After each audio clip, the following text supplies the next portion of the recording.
after a performance like that, where do I even begin? Shri Sanjay Subrahmanyan. You can begin a performance. Oh no. Shri Varadarajan, Shri Venkatesh, what you've done is you've utterly and completely drenched us in a musical experience that defies words. But I think I speak for this entire audience here when I say this, that we're all sitting here with our souls not just touched, but absolutely stirred, shaken, and some of them have even soared away. Shri Sanjay Subrahmanyan, you took us on a journey of pure, divine music. Your impromptu sangatis. The way you brilliantly cajoled some of those notes, letting them gently slip and slide, and letting them actually think that they can get away from you, and then you commanded them right back to where you wanted them. Brilliant. I personally enjoyed it. And those firecracker Kalpanaswarams, where you kept us guessing on what's coming next. The discoveries that you made in your own music. Sitting there on stage and the way it brightened your face, the camaraderie that we saw between all three of you, it filled our hearts and took the music to a whole new level. Someone once said, music gives soul to the whole universe, wings to the mind, flight to our imagination, and life to everything. So I won't be too long if I say that you've managed to electrify this auditorium. I think everybody should stick your fingers out. You might still feel the buzz that's still in the air. If only the walls and the mic and that blessed mic can talk and they can come alive, we'll stand up and applaud you forever. Shri Varadarajan, your violin, it sang with Shri Sanjay.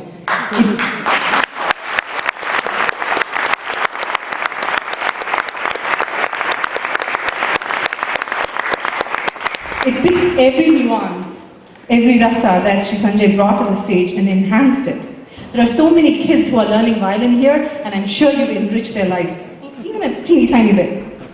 And Shri Venkatesh, your mridangam, it thundered like the Rudra Thandavam of Shiva.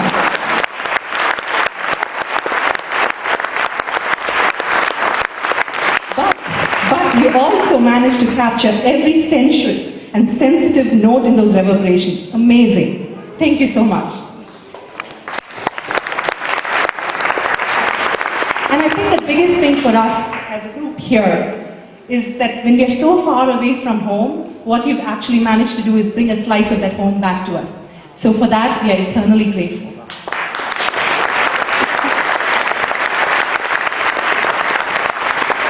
Of course, a program like this would not be possible without the untiring work of SIFA, the board members and volunteers who've been working so hard for several days, weeks, and some of them even months, planning this wonderful event. So a big shout out goes to them.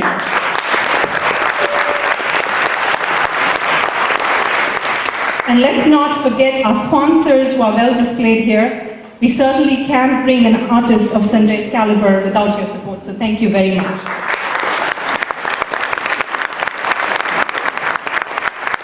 So at this time, when you think the vote of thanks is almost done, I actually have a very special treat for you.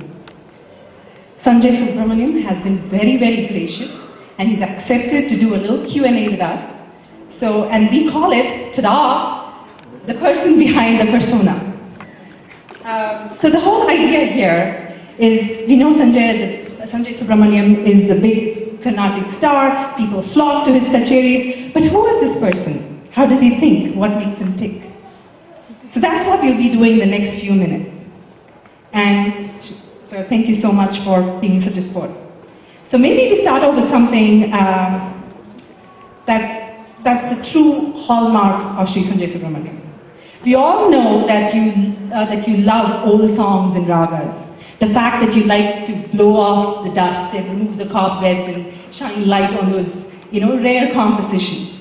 Some people have called it data mining. Some people have called you, musical archaeologist. But I think it's a lot more fun to call you the Indiana Jones of Carnatic music. Seriously, think about it, right? I mean, he goes treasure hunting, looking for those real treasures of Carnatic music. But what drives you? What motivates you to go there? Well, I wouldn't mind Harrison Ford's paycheck.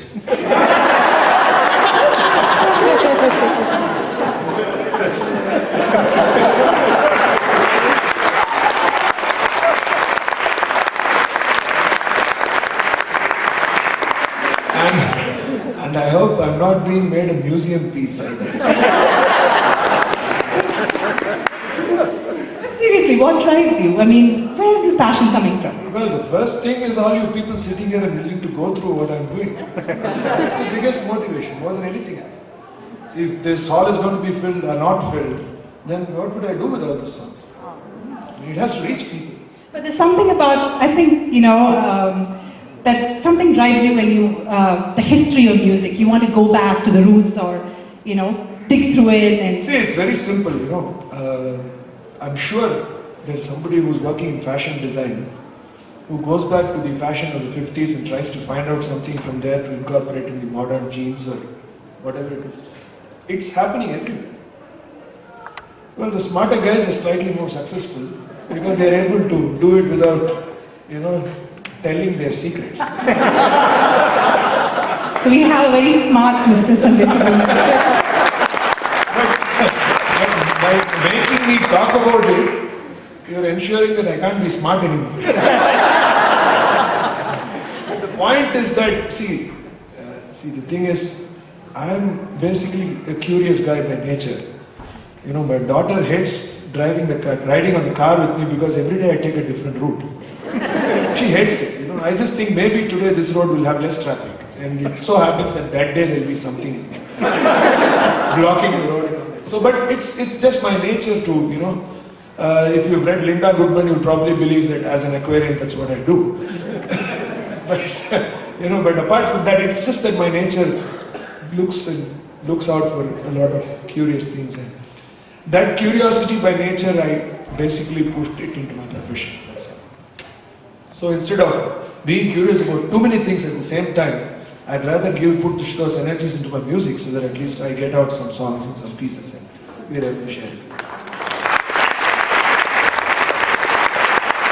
So here's one more thing that Sri Sanjay Subrahmanyan is super curious about.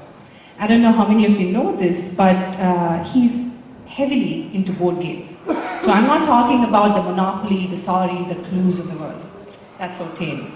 He is an avid collector, a board gamer. And kids, if you're thinking of your whatever Wii and Xbox, that's not what we're talking about. Board games. And guess how many of them he's collected? And I might be wrong, correct me if I'm wrong. According to the boardgamegeek.com, apparently there's a website, and he's pretty active on that. You have over 240 board games, 244 to be exact. Those are the ones that are catalogued. There are a few more lying in my suitcase now. Oh my goodness. So I'll go back and add them. Do you actually stack them in your house? You have them lined up? See, my wife still doesn't know how many games I've got this time. Okay, tell us where that fascination is coming from. See, it's like this. I'll tell you, there is a theory that whatever you did up to the age of 15, you get back to after 25 years. A lot of us go through that, your childhood, and then you have to make money and ensure that your children get to school and all that, and then you have a little bit of spare time because your mortgage is kind of getting to the end, and then you have a little bit of time to do those things, and you remember what you did, including reading wild Western books or watching the movies that you saw when you were growing up.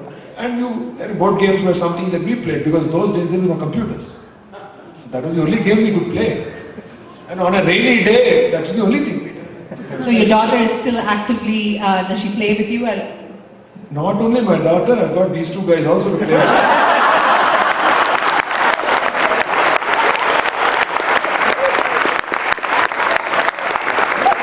So who wins? Who wins? Of course. He's been losing the last 3 games. That's why he made up for it in the concert. Alright, so you strike me as a person who has a lot of passions, who loves communication, whether it's music or other medium. In fact, when the internet was in its early days... I haven't written a book.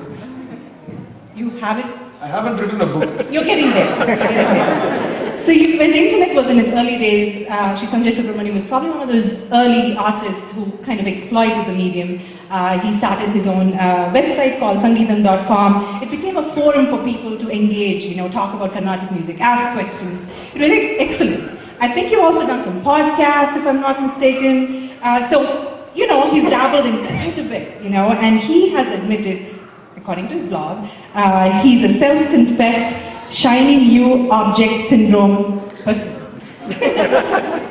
So, what is your current passion beyond Carnatic music? We know board games. We know that you're crazy about cricket. But is there anything else when it comes to technology? You're talking about specifically technology. I've sold my soul to Google. So, everything is Android. So, but a friend of mine is threatening that Microsoft is coming back into the whole thing, but I'm not convinced. So, until Google does something worse than what it's doing, I'm stuck with Android. So that's done with technology. But beyond technology? Beyond technology, I've been getting back to stamp collecting. So I want to do an exhibit on the Western music composer Bedřich Smetana from Czechoslovakia. Oh, I so see a book coming very soon. Huh? I so see a book coming very soon. No, this is only an exhibition. So you need money to buy some of those items, so I don't have that much money. But this is just a kind of a hobby, keeping myself occupied, doing a few things. So that is my new and your wife is totally comfortable with all your hobbies. She better be. But she is. Thankfully, yes. She's very, very comfortable with this. Of course, she does complain a bit about space. So if my mortgage finishes earlier, then maybe.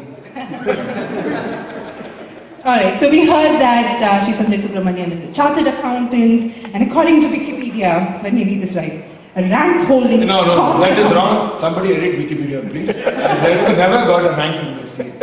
Okay. And it's high time somebody edited it if there is somebody here. Alright, either ways, I'm guessing that's, the TAM brand culture, have a backup career. Absolutely. But did you ever do any chartered accountant work at all? Yes, I did. Of course I did. There are income tax officers' testimony. I've seen me in that building. And I can also get evidence from some bank managers and things like that. For 7 years, I worked in a firm called Karra & Company. I was a partner there. And I used to go to office every day. I hated it every day. I was waiting for the first day to stop. And then one day, it just happened. And I told my office, I said, see, I can't come anymore.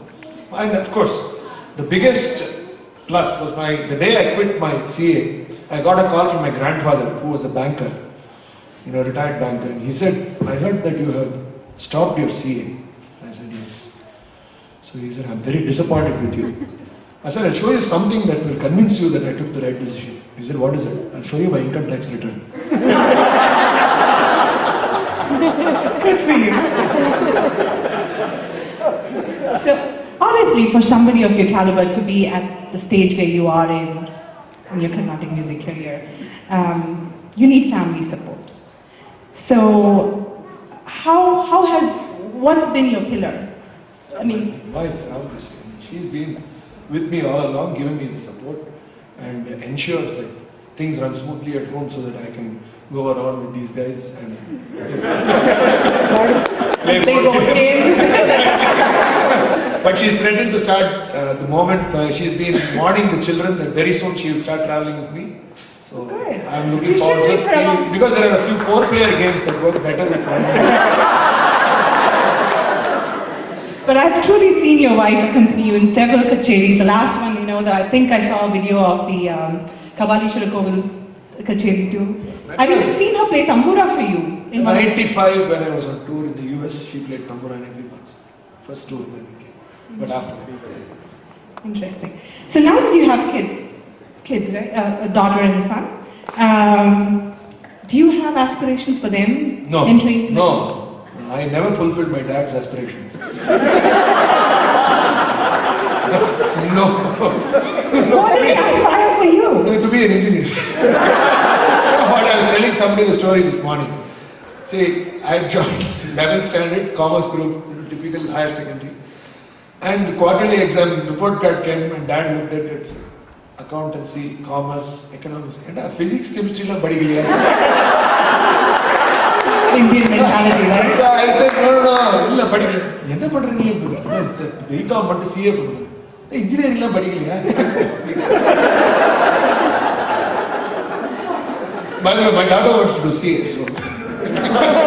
She's going to fulfill your I would like it. This question is actually it's coming all the way from Chennai. This is my mother-in-law's question, who's a huge fan of yours. She obviously saw your Kabalishwar Kul Kacheri, and apparently there's a big buzz. Everybody's talking about it. At least that's her friend circle, I'm guessing. But her question to you was, is there a difference when you perform at a temple versus an auditorium or a sabha or something like that? There are cosmetic differences in the ambience, in the atmosphere, and things like that. So it matters, but the point is that we don't consciously think of it as any different. As musicians, we tend to try to, as much as possible, ensure that we sing the same wherever we sing. Some days, some audiences or some atmosphere can make you do a little better or a little more or a little different. I don't attribute it to any specific reason, but I would just say that you go with the feel. Some days you're just middling the ball, that's it. Some days you're just beaten by everything. Ramesh is there.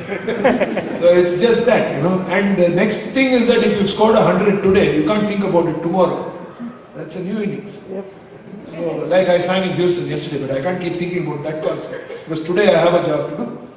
So that way, every day you have to sit on stage and you have to start from scratch. There is nothing that's working in your favor. And from scratch, only when you start, it is a lot of effort. Some days it's good. It's on a good day, the effort is not as much. On a bad day, on a weak day, the effort is more. But that is what drives you. And it's all these people who sit there. Come on, you've heard for 3.5 hours and you still want to listen to me speak. That's motivation for me to come back and sing more. That's what it is. So that motivation is what drives us. How would you rate today's performance from an audience perspective? No, I don't know. That's for us to discuss in the flight mode.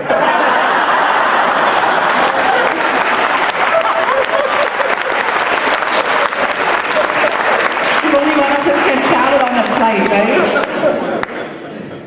So, okay, this is a rapid fire round, okay? And you have to be pretty prompt with the answers and give a reason why. So, okay, if you can choose another, well, I don't know whether we want to go there, but if you can choose another profession other than Carnatic music, what would it be? Another profession? Yeah, I would have been a cricketer. I would have loved to be a cricketer when I was young. But beyond that, no. Harrison Ford? No, that's only for the check. But you've been called Shivaji too, right? I don't know. If you can meet one person who's no longer with us, who would you want to meet? Tiger Vardachari. Why? Because my guru learned from him and the stories that he said about Tiger, the way he used to sing. Varnam Badache. Varnam. Just listening to that figure and the way he said it itself is so fascinating. He's one man I would like to see. And if you can meet somebody famous today, anybody, any continent, whatever, who would it be and why? Today?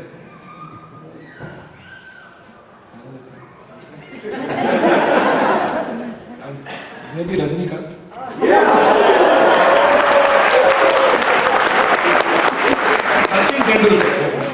Sachin Tendulkar. Okay, since you mentioned Sachin Tendulkar, I was not planning to go there anyway, but since you did and you mentioned cricket a couple of times, I'll go there. So I read one of your cricket blogs where you mentioned, where you talked about greatness in cricket, right? What it takes to be great, and and all the stuff that was going on with Sachin Tendulkar. Wasn't that your blog? I don't remember, but... Yeah, okay. So, he talked about what it takes to be great in the field of cricket. So, what if we were to ask the same question? What does it take to be great in Carnatic music? Hard work, primarily. Primarily, everybody who has been rated or valued as great have all worked very, very, very hard. I mean, there is no shortcut, absolutely. They have worked very hard. Yes, some may have been a little bit more lucky than the others. But that's another issue, I'm not going there. But they've all worked very, very hard. And they have been extremely disciplined in the practice of their profession. And these two things are very, very important.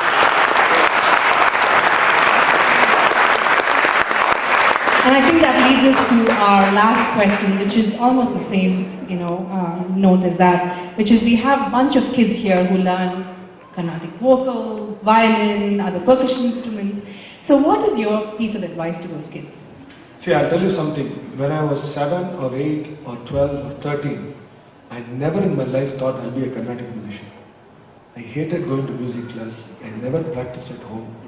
My mother thought she wasted money by giving fees to the teacher for making me learn. I'm being very frank, okay? But those 7 years that I learned music was something that helped me, because when I was 16, there was a change in my mind. It was because of that 7 years and not anything else. If I had not learned music at all, things would have been very different. I would have been sitting outside the income tax office negotiating. But I didn't do it because, so to that extent, what I can tell you is that if you are learning music, yeah, sometimes it's okay. I mean, you're going twice a week, thrice a week, it's alright. But at some point of time, you will find a lot of happiness, a lot of peace in just singing or listening to music. Art sensitivity to art itself is the biggest thing that we can have. And as artists, we are extremely grateful to society for allowing us to practice this art form. Sambamati Srinivasa told me once, he said, Sangeetam Garda Anavasyathila Seti. That is, music is not part of the bare necessities of life.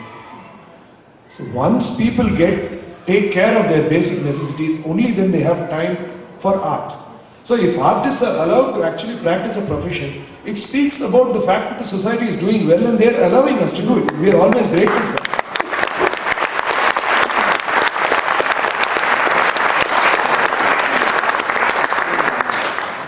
Thank you very much for that. So with that, we wrap up our person behind the persona interview. I have to congratulate her. She's done better than most journalists who have interviewed me for a newspaper.